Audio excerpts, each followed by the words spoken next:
একজন ভাই জানতে চাচ্ছেন যে মালয়েশিয়াতে কোন কোম্পানিতে গেলে ভালো হয়। ভাইটা সম্ভবত বাংলাদেশে থাকেন, তিনি জানেন না। আমি কিন্তু আমার আগের ভিডিওগুলো তো বলছিলাম, ঠিক আছে।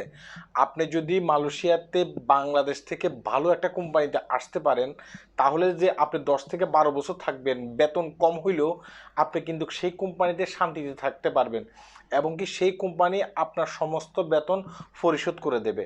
যেমন ভালো কোম্পানিটা হচ্ছে কি, ভালো কোম্পানিটার ভিতরে একটা কোম্পানি আছে যে মাইডিন কোম্পানি, ঠিক আছে।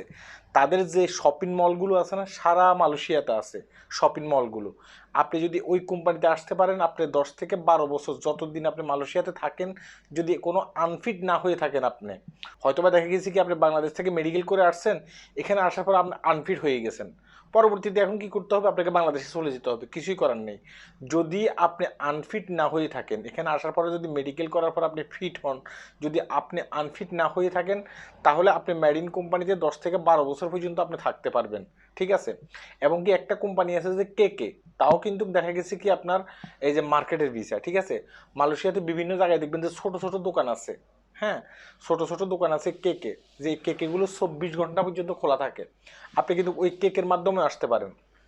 আরও আছে, ধরেন আপনার আছে দেখা গেছে কি ওই যে এনএসকে মার্কেট আছে, হ্যাঁ, এনএসকে মার্কেট, সেটাও কিন্তু দেখা গেছে কি শপিং মল, অনেক বড় বড় শপিং মল পুরো মালয়েশিয়াতে আছে। বিশেষ করে ওইসব মানে শপিং মলগুলোর ভিতরে শাক সবজি তরুলতা থেকে শুরু করে যা যা প্রয়োজন সব কিছু দেখা গেছে কি বিক্রি করা হয়, মানে নিত্য প্রয়োজনীয় সব কিছু বিক্রি করা হয়। আপনি যদি ওই কোম্পানিগুলো তো আসেন, তাহলে ভালো থাকতে পারবেন। কিন্তু বিষয়টা হচ্ছে কি জানেন, এই কোম্পানিগুলো ডাইরেক্ট সরাসরি বাংলাদেশে গিয়া দেখা গেছে কি আপনার ইন্টারভিউ নেবে, মানে ওই কোম্পানি থেকে লোক গিয়ে আপনার ইন্টারভিউ নেবে। সেই ইন্টারভিউর মাধ্যমে যদি আপনি মানে টিকতে পারেন, তাহলে আপনি মালয়েশিয়াতে আসতে পারবেন।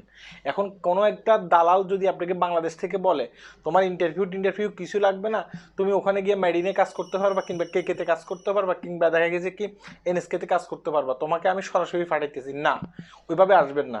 কেউ আপনাকে এভাবে সরাসরি এনে কেকেতে কিংবা মেডিনে আপনাকে ঢুকাইতে পারবে না, মানে ওই কোম্পানিগুলোতে আপনাকে ঢুকাইতে পারবে না। আপনাকে যদি ওই কোম্পানিগুলোতে ঢুকতে হয়, ডাইরেক্ট বাংলাদেশ থেকে দেখা গেছে কি ইন্টারভিউর মাধ্যমে আপনি মালয়েশিয়াতে আসতে হবে।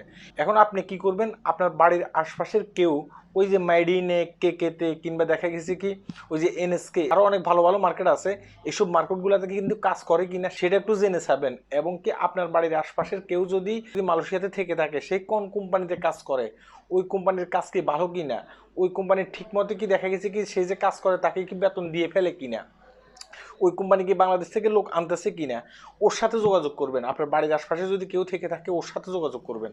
ওর সাথে যোগাযোগ করলে দেখা গেছে কি আপনি যদি ওর মাধ্যমে আসেন, কিংবা ওই ওই লোকটা যে গাইডলাইন আপনাকে দেয়, হ্যাঁ, সেই গাইডলাইন অনুসারে যদি আপনি আসেন, তাহলে আপনি বেতন কম হইলেও মালয়েশিয়াতে আপনি ভালো থাকতে পারবেন। নয়তো আপনি মালয়েশিয়াতে দালাল ফালালদের হাত ধরে আসলে আপনি ভালো থাকতে পারবেন না। বিভিন্ন এজেন্সির মাধ্যমে, সরি, বিভিন্ন এজেন্টের মাধ্যমে আপনি এখানে এসে ভালো থাকতে পারবেন না, যেটা সত্য আমি সেটাই বলতেছি। এই কথাগুলো অবশ্যই মাথায় রাখবেন যারা বাংলাদেশ থেকে অন্ততপক্ষে মালয়েশিয়াতে আসার চেষ্টা করতেছেন, কিংবা আগামীতে ভিসা খুললে মালয়েশিয়াতে আসবেন। আল্লাহ হাফেজ।